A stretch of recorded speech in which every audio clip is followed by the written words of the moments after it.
am internaute de Seneweb TV seneweb.com salaamaaleykum ti mbégte teewaat ci émission bi nga xam ne moo di hors sujet te ñu ñëw fii rencontré benn grand boo xam ne c'est un journaliste boo xam ne Sénégal nangul nañ ko aussi tamit ci dëgg yi nga xam moom lay génnee ak position yi nga xam ne moom lay faral di jël moo waral tey ñu ñëw jël ko fii nga xam ne ni fi lay liggéeyee il s'appelle Cheikh Tidiane Gomis ñu koy dalal di ko wax salaamaaleykum grand Cheikh.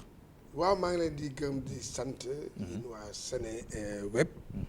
kontaan lool ci yéen ci li ngeen ma tànn. dégg pour ma waxtaan ak yéen.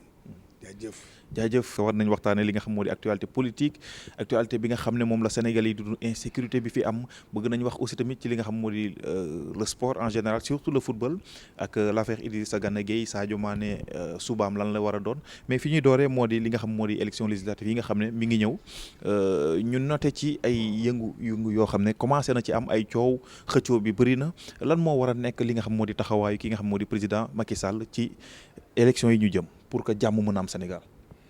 waaw mais xam nga jàmm pour mu mën a am acteurs yi déjà ñoom ñooy def yëfu jàmm lan mooy indi jàmm mooy teg lépp ci yoon ñoom ñëpp bu ñu tegee bu ci acteur képp kuy acteur politique teg lépp ci yoon ba pare xool intérêt askan wi waaye malheureusement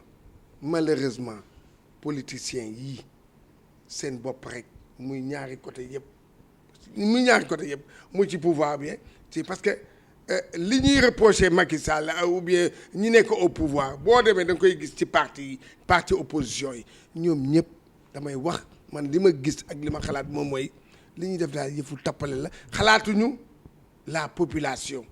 waaw développer ta cité du nii sa cité da ngay pour ñëpp la.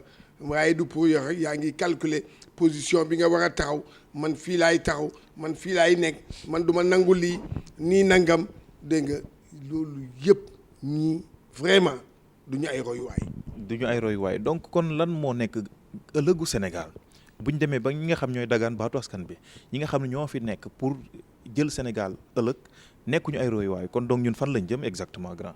non fi ñu jëm nag moom c'est tellement simple c'est que nag. askan wi ci boppam moom mooy jël ay responsabilités am xam ne que ñii xam nga population mën na changer doxalinu dëkk population mooy maanaam sanctionner quand il faut sanctionner mooy lan mooy que ñii xam ne ñii du ñu royuwaay man ñii du ma leen a fal waaye dinañ fi fal ñu ngi nekk saa yi nekk ñuy fal nit.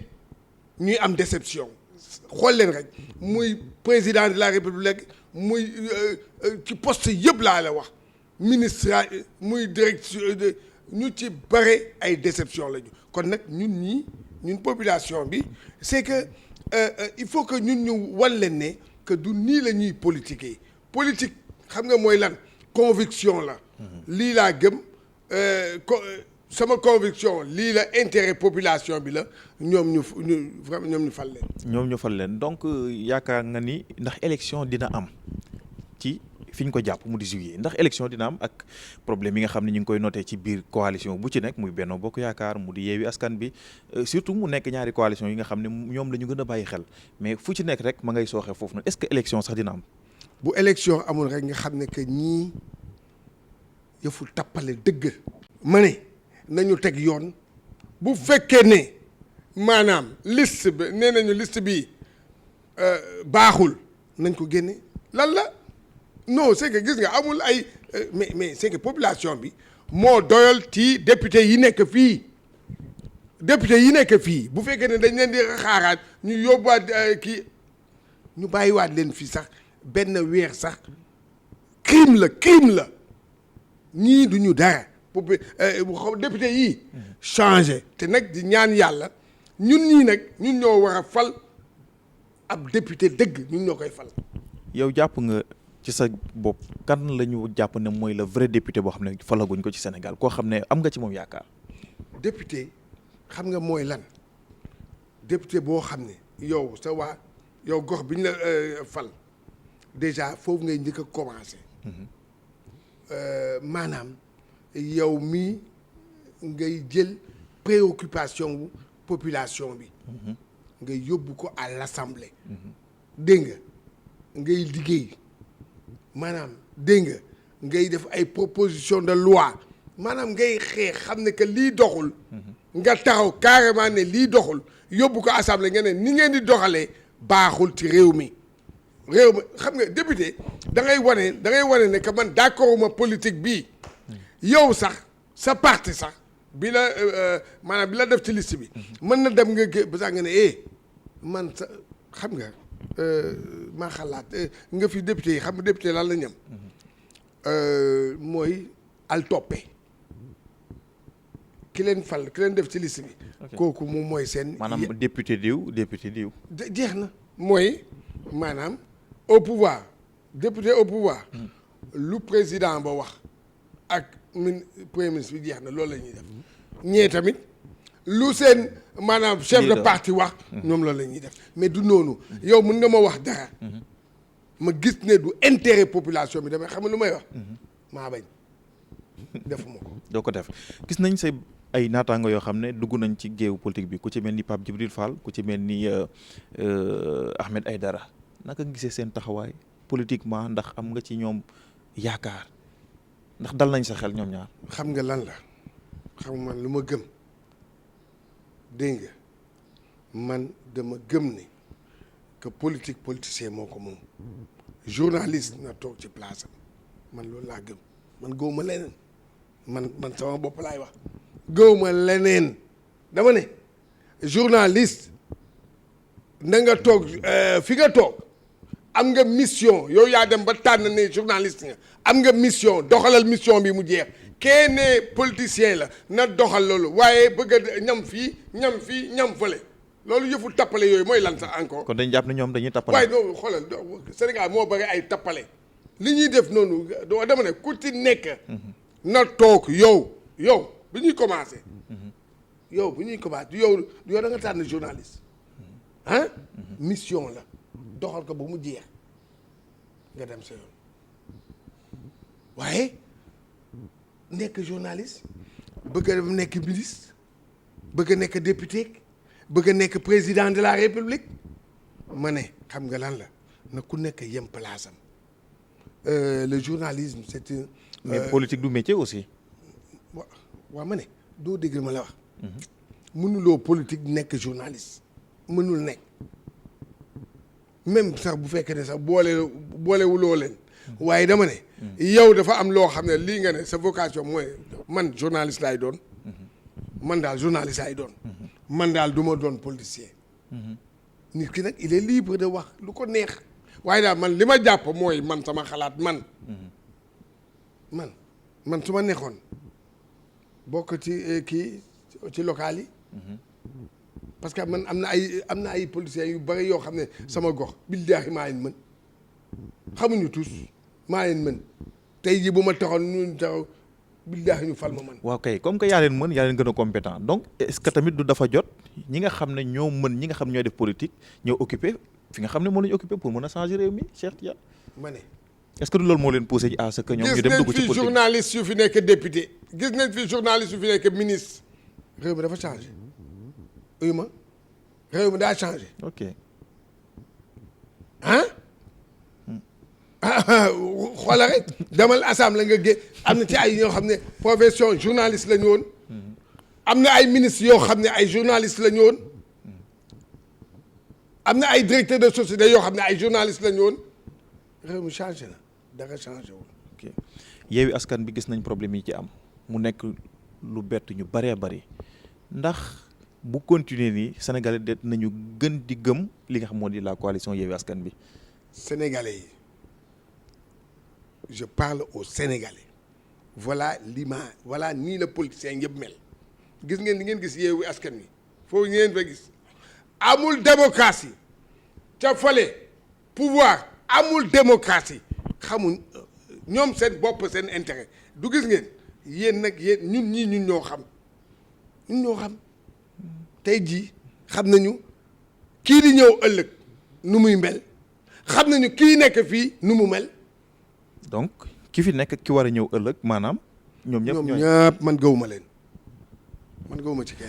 ñu dem ci beneen point boo xam ne dafa yitteel Sénégalais yi mu di point boo xam ne dafay jëm ci wàllum insécurité bi am ci Sénégal gis nañu foo tourné rek ñu ne rey nañ fa nit agressé nañ fa nit jam nañ fa nit yu bëree bëri ñu koy noté ci biir réew mi insécurité bi bëri na trop xam naa ne yëg nga ko am na lu la ci metti sa cri de cœur lan lay doon balaa ñuy dugg ci biir point yi carrément. sama cri de cœur lenn la. micro. Parents yi ñoo def abandon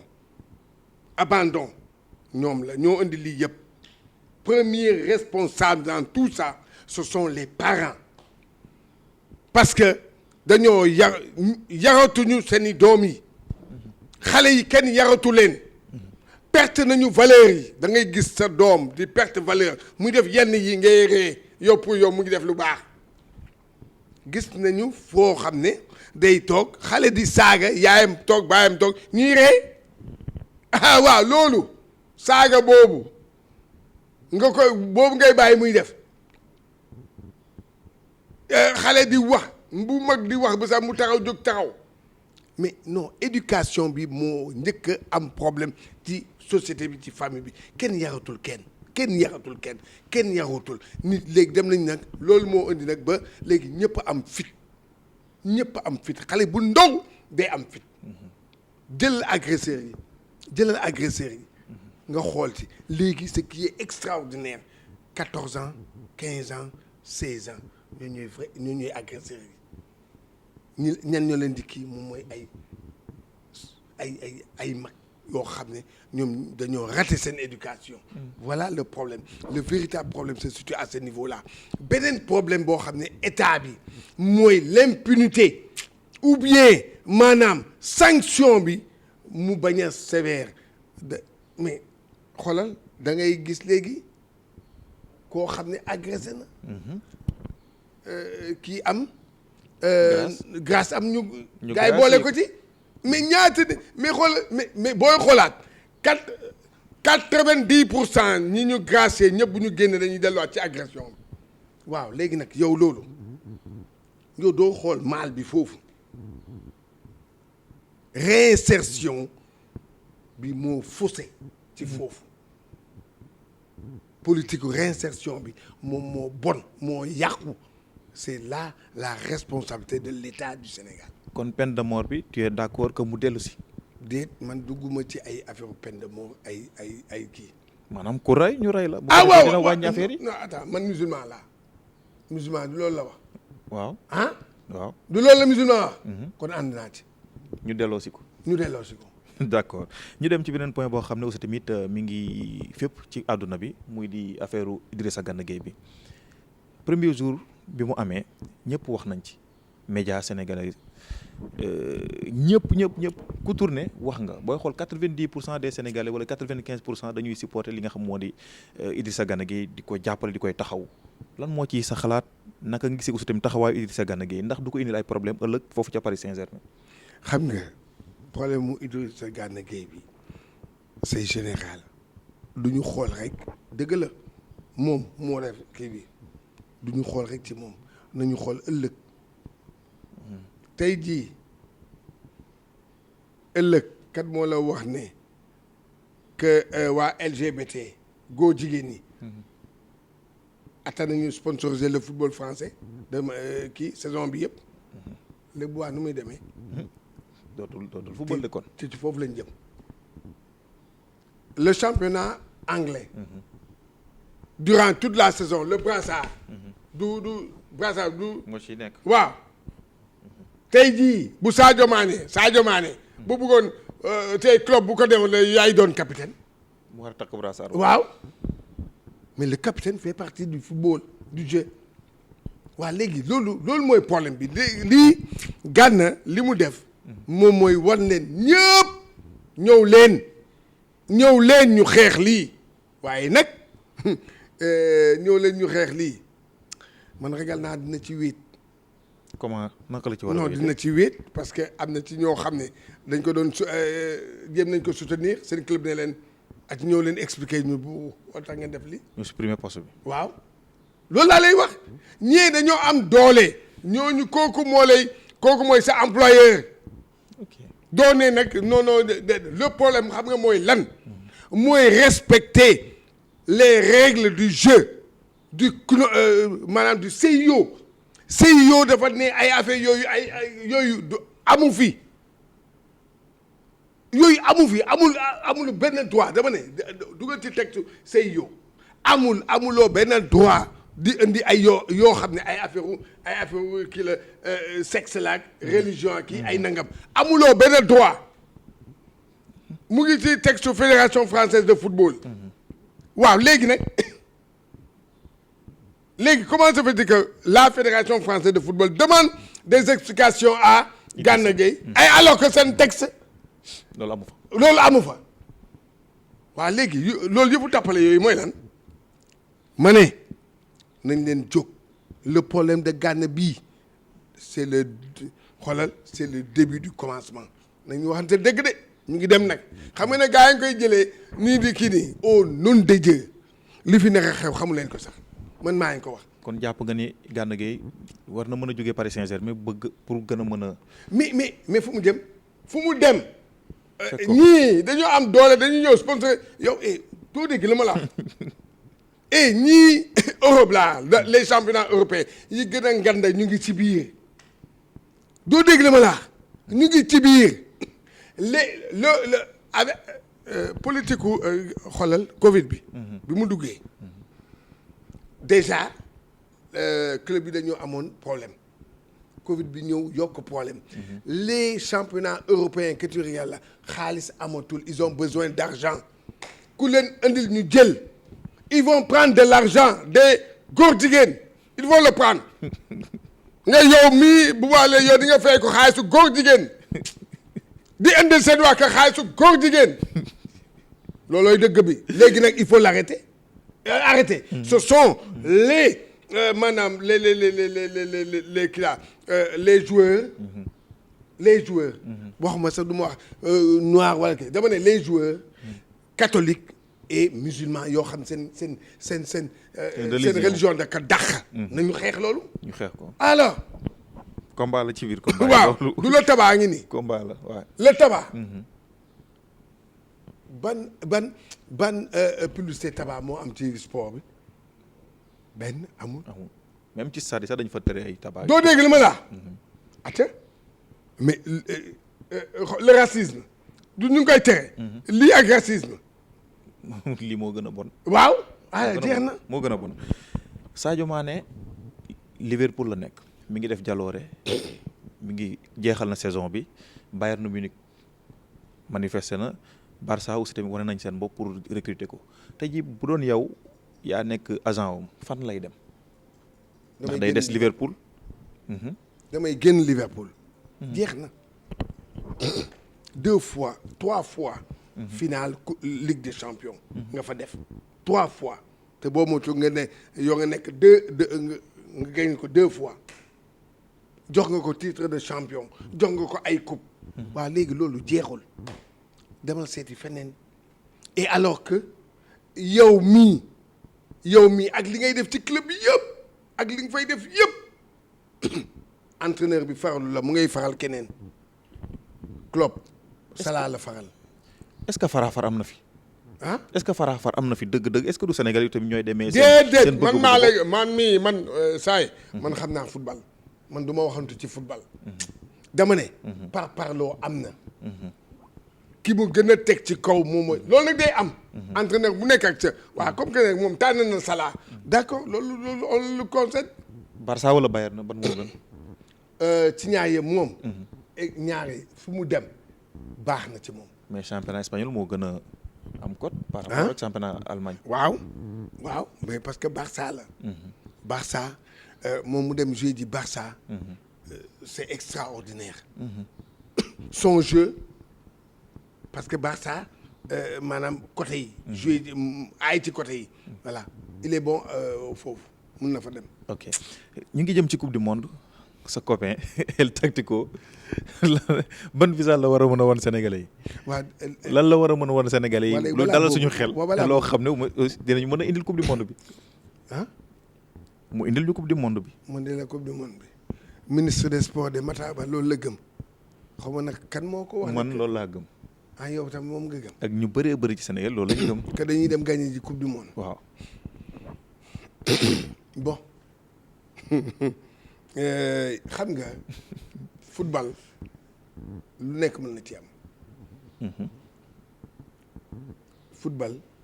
daf ci am dose de chance. parce que booy xoolaat CAN bii booy xoolaat yoon bi yoon bu yomb bii ñu dem ba final daje ak équipe bu mag loolu tam mën na am mais dama lay wax benn affaire. CAN bi yombul woon de mais yeggali. yombul woon. waaw baax na d'accord naa kii boo bëggee après ça ñu débat nañ ci débat waaw dama ne xam nga. kenn du décréter un titre kenn du ko décréter. absolument. titre dañ koy liggéey.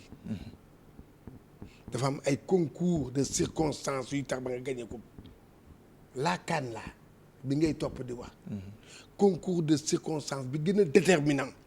ñaar la c'est la population l'union sacrée de la population ak tamit la détermination des joueurs moo tax ñu am CAN bi ak liggéeyu entraîneur bi aussi. am na ay match yoo xam ne te man xam nga yéen je ne vous comprends pas yéen Sénégal bi ngeen nekkee Sénégal ñun ñu nekk foofu yéen a nekk di critiquer chaque match ngeen critiquer wax ne non nii nangam cuune laag dugal na kii ak mais du yéen a ko doon wax c'est que xam nga loolu moo tax man deux fois bon man damay bàyyi population man ñu kii parce que gis naa man dégg naa ci réseaux sociaux yi di dégg premier match ma dégg réaction population bi ñu dem 2-3 match ba même ba final ba bi ñuy waxee composition bi sénégalais yu bare d'accord ñu ci équipe type bi bu teg waaw mais parce que lenn dafa am li am ba am mooy waxewuma ko pour contre ko on s'est parlé man ak moom bu la neexee lii dina ko déglu dama ne on s'est parlé man ak moom li ma waxoon laa wax continuer di wax ba léegi gëmaguma que Aliou Cissé xam na dara gëwuma ko. kañ ngay gëm ni xam na dara Cheikh Tidiane. balaa ma koy gëm mooy ma xool match mu def benn affaire defaat ko waaye bu dee yëfu cuune boo koy tegale di koy tegale xamoo dara waaye boo tandoo xam nga tandu dafa am. tandus dafa am léegi tandus benn rek jeex na. déedéet kooku du aayul. je vais vous dire une chose. man xawma de man Didier Deschamps xamul dara. et pourtant. champion du monde na coupe du monde. Guardiola xamul dara. Pep chaque match bu nganda dañ koy nax entraîneur adversaire ba xoolal bii ni ko Ancelotti naxee xoolal ni ñu koy naxee dañ koy nax Klopp nax na ko ba gars yi def 2-2 bii passé seen ñoom ñaar seen daje ak Liverpool da ngay xool match football da nga koy xam da ngay xool football da ngay xool taxaw Aliou Cissé saa yu defee changement équipe ba désorganisé wu loolu xam nga dara. mais ci CAN bi def na ay changement yoo xam ne. yan changement yooyu c'était obligé il fallait que mu def ko xam naa match bi ngay wax te yooyu yëpp changement yooyu yëpp bu laay jaabi di kii yooyu yëpp non yow boo fa nekkoon nga def changement yooyu non honnêtement moom nag yow da nga ne coupe du monde bi lenn xam naa Aliou Cissé bu amélioré woo coupe du monde bi on va faire tache d'huile moom bu amélioré woo ok il va faire tache d'huile parce que foofu bopp la entraîneurs yi ay bopp lañ yore dañuy ñëw match yàqal la match bi Aliou Cissé mënul yàq match Aliou Cissé mënul defar match Aliou Cissé mënul non mais attends Aliou Cissé mënul lire match toog ba Cheikh xam ne adversaire bi lii la ko tegal la preuve après la CAN bi ñu gagné CAN bi Sénégal Égypte ale ba xam naa ne yéen bon d'accord xam naa ne yéen gisu leen dara am na loo xam ne gisu leen ko yooyu ñu tegal la benn équation tactique mënoo ko résoudre el neni waaw yow mës nga gis El Neni di jouer di jouer ci côté bi. Arsenal depuis bi booy bi nekk El Neni waaye saa yi da ko dem teg ko xam nga pour lan. bloqué pour bloquer Saliou Ciss bloquer foofu dootoo yëkkati loolu mënu ko dindi yooyu laa lay wax c'est que man damay wax football man damay wax football du ma entraîneur nag bien vrai que nag am naa sama diplôme initiateur ak premier degré Guédiawaye laa ko defee ak Litio waaye dama ne du ma entraîneur journaliste là mais damay observer yàgg naa ci football xam naa football c'est ça son problème mooy lire match man na muy Aliou Cissé bés bu mu nee lire match rek jeex na il est le meilleur. jeex na émission bi jeex na merci beaucoup ça a été un plaisir lan ngay tàggatoo yow. li may tàggatoo rek moom mooy dama koy wax encore une fois je parle seulement c'est le sportif qui parle sportif bi mooy wax mooy que il faut que ñu jàpp benn affaire le sport ne marche pas au Sénégal boo gisee ma ne Cheikh Tidiane le sport ne marche pas c'est parce que da ngay dem xooli le sportif le pratiquant l'acteur boo ko xoolee rek yërëm ko l'acteur gisu ci boppam et alors que yow demal en Europe demal feneen l'acteur da ciy gis boppam waaye fii un sportif ne peut même pas gagner 300 000 francs. C'est dur. Dégg nga et ñii di gagner entre 100 000 entre 200 et 300 ñi koy gagner c'est seulement 5% des acteurs du sport sénégalais 5% rek la. ñi si des ñëpp ay xam lañ leen jox ay 25 000 ay 20 000 ay 15 000 ñooñu ñoo jara wax loolu moo tax ma ne tant que ñooñu gisuñu seen bopp le sport ne marche pas. merci beaucoup jërëjëf c'était Cheikh Tidiane Gomis dans Hors Sujet di jaajëfi interview yi ñu toppoon boobu ba léegi di jaajëf aussi tamit sama caméraman bi Mr Karbala à bientôt incha allah.